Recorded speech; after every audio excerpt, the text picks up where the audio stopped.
Good morning, guys. How's everybody? Well, since I'm bored today,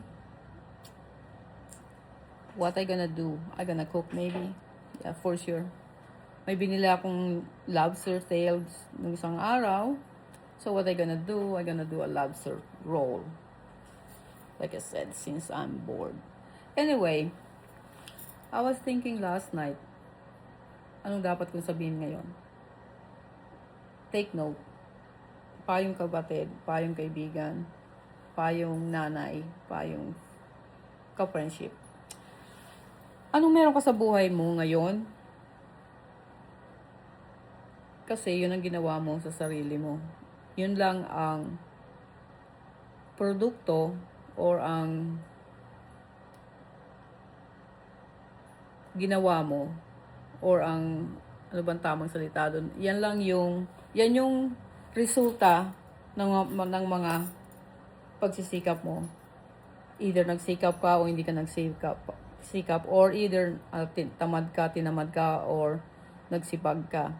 Lahat ng meron ka, lahat ng kung anong sitwasyon mo ngayon is because yun ang inattract mo sa sarili mo.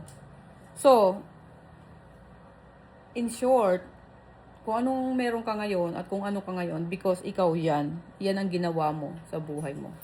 So, walang dapat i-blame, walang dapat tukuyin o walang sisihin, walang dapat sisihin. Ang dapat lang dyan, keep moving. Move lang tayo ng move. Move forward.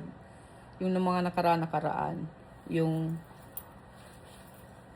mga taong nanakit sa atin, pabayaan mo na yun. Wala na yun. Kasi hindi naman sila makakatulong sa kinabukasan mo.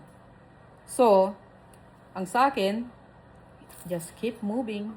Just keep moving. Forward, not backward, not sideways.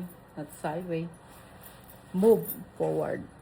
Kung ano yung nakalipas, kung ano yung nakaraan, lalo na yung hindi magaganda, kalimutan mo na yun. Forgive people and move on. Okay?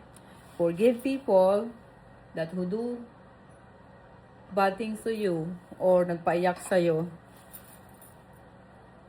Huwag mo nang intindihin yun. Huwag mo nang intindihin sila. Be busy to your life, to your family, sa mga taong nagmamahal sa'yo. Be grateful sa kanila na nandyan sila sa'yo no matter what. Focus ka sa sarili mo. Katulad ng ginagawa ko ngayon, I focus to myself.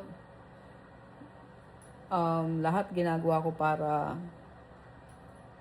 huwag ko nang alalahanin yung nakaraan, kung ano nangyari sa akin, kung ano nangyari sa lahat. Just move on, move forward. Okay? Guys, be blessed. I'll see you tonight or tomorrow. Bye-bye.